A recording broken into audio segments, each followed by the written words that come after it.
to be outstanding. And I reckon all those vegans out there that are thinking, Richo, you're a horrible person, I'm going to prove to them that I can actually make something really nice that is vegan. See? V for vegan. There we go. Now what I'm going to do is we're going to make the crust to start with. If you take the lid off the Magimix there, what I'm going to do is put 2 cups of oats straight in there, some macadamia nuts, Australian nuts, a cup of them straight in there like that. I've got some almond meal, about a cup of almond meal goes straight in there, and some dates, some really good dates. But the trick is to take the seeds out of the dates because they bang around in there and they're not very nice to eat. So they go in there as well. And of course, some honey. Now, in my book, honey is a vegan sweetness, so I'm going to get away with it. Is it true? Can I use honey? You're a little bit naughty, so I'll allow it. I'm going to go with the vegans that enjoy having honey. So there we go. On goes the lid, and what we're going to do is press the button. That's it. Slot it back in there. Press the button, whiz it around, and this will make our crust.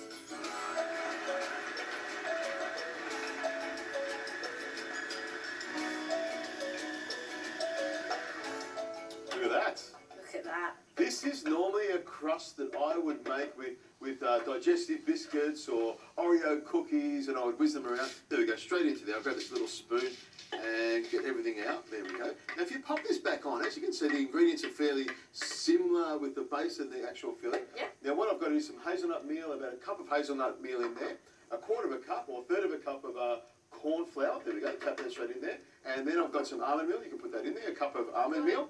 I've also got some chickpeas. Now, this is a tin of chickpeas, or you can cook your own. Just strain the liquid off there, pop that in there, and some vanilla essence. Bit of plant-based protein there. Exactly. Chickpeas are very good for you, but the liquid from chickpeas can be used as a form of egg white in the vegan world, and that's actually whip up nice and easily.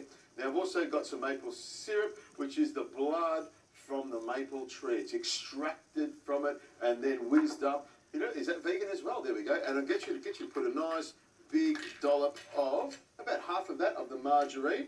And I've also got some coconut cream, which will help to thicken it up. There we go, look at that. Go on, put a bit more in. Come on, Rosie. Put some shortening in there. Now, I've also got some coconut cream, and I use coconut cream. As you can see, it's really, really firm, and I want it to stay nice and firm because that'll hold it together and give it a really nice coconut flavour. And, of course, a lemon. If you grab a knife there, sure can. I'm going to zest a bit of lemon onto the board here. And then you've got to cut it in half and then squeeze some lemon juice into there. And I'll grab that zest there. Just a little pinch of zest is all you need. While you're squeezing that, you pop the lid on, Rosie, and then get it whizzing around again to puree up. And while that's happening, I'm going to press this down to form the base.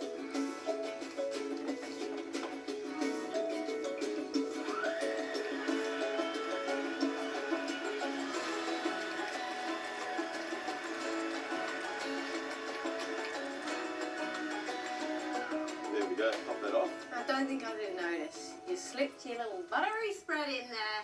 You naughty vegan you are. Well, you know, I reckon vegans slip a bit of butter in every now and You're again. still trying very hard, and I'm extremely impressed. Extremely impressed. That kind of cooking, tasting new things, being open to trying new things. So I'm really, really happy about that. Well, thank you very much, Rosie. Now, if you hold that for me, I'm going to scrape that out. You can see it looks like a regular cheesecake filling. The difference is there's no egg, there's no cheese, there's no butter in there, there's no cream, all the things that make it nice. A lot of other delicious. A lot of really good stuff in there, so that's what I'm liking.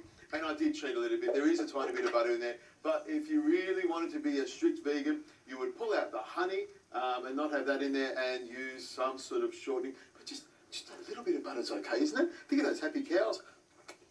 What do you think? Not bad at all, is it? Oh, not bad at all. Nice and creamy. Now, this goes into the oven at 160 degrees Celsius. It takes about 45 minutes to an hour to cook, and you'll know it's cooked because it'll be fairly firm on the inside. Then you need to do is pop it in the fridge, let it cool down a little bit, and then cut a big slice of cheesecake. Into the oven we go, Rosie. Right.